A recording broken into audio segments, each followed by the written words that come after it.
بەدانپیانانی پێشتری خودی بەڕێوەبەری گشتی ڕێگاوبان و ئاوەدانکردنەوەی سلێمانی لە کۆی 7 ڕێگای استراتیژی کە حکوومەتی ماوە بە سەرچووی هەرێمی کوردستان بڕیاری لێدا بوو لە 4 ساڵی تەمەنیدا لە سلێمانی جێبەجێ بکات بە پاساوی جیاجیا تەواوی نەکرد و تەمەنی کابینەکەش کۆتایی هات و زیاتر لە 2 ساڵیشە لە قۆناغی بەسەرچووندایە. قەیرانی کۆرۆنا و ئەو کۆمەڵە قەیرانانەی کە یەک بە دوای یەک بەرۆشی حکوومەتی هەرێن ئەگرێ بەڵێ تا ئێستا وەکو پێویست نەتوانراوە پرۆژە استراتیجیەکان کە حوتیان ئەکەوێتە سنووری سلێمانی و سلێمانیە بەستێ بە شار و شارۆچکە سەرکیەکانی چواردەوریەوە بەداخەوە نەتوانراوە هەمویان تەواو بکەین.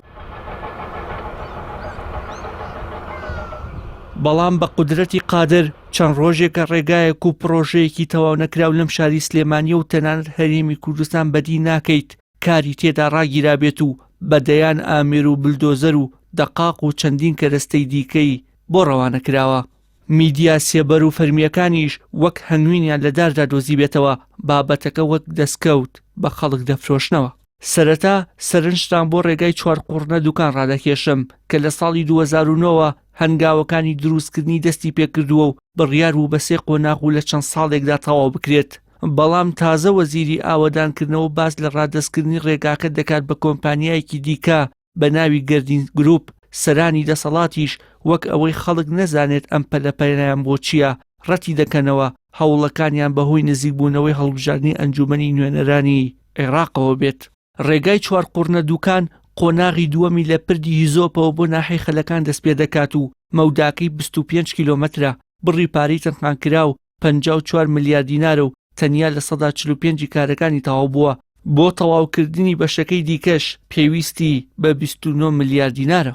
هەرچی پەیوەستە بە قۆناغی سێم هیچ کارێکی تێدا نەکراوە و مەوداکەی لە خەلەکانەوە تا قەزای دوکان 10 کیلۆمەترە و بڕی پارەی تەنخانکرا و بۆی 30 ملیۆن دۆلارە. بەڵام لەم سەروبەندی هەڵبژاردننی ئەنجومەنی نوێنەرانە حکوومەتی ماوە بە سەرچوو دەڵێ هەردوو قۆناغەکەمان بە کۆمپانیایەکی نێوخۆ سپاردووە و پرۆژەکە تەواو دەکەین. ئەمە لە کاتێکدایە مێژووی کارکردن لە ڕێگاکە بۆ ساڵی 2009 دەگەڕێتەوە.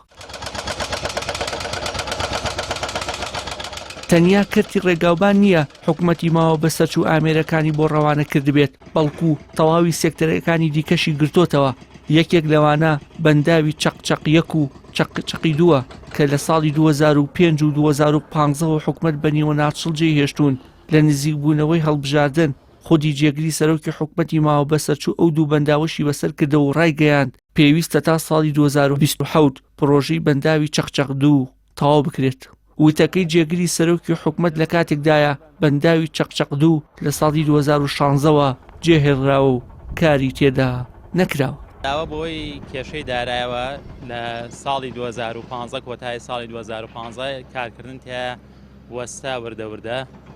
بەڵام خۆشبەختانە بەم دوایە کارکردن دیە دەستی پێکردەوە و ئەو کاتەکە کارکرا بوو ڕێژەی کارکردن تایە 132.4 بووە بۆ ئەو کاتە. بەڵام ئێستا دیزایانی تازەی بۆ کراوە دووبارە بەرزی بەنداوەکە زیاکراوە لەلایەن کۆمپانیای ئێرانیەوە سەپەرشتی کراوە و دیزایانی تازەی بۆ کراوە.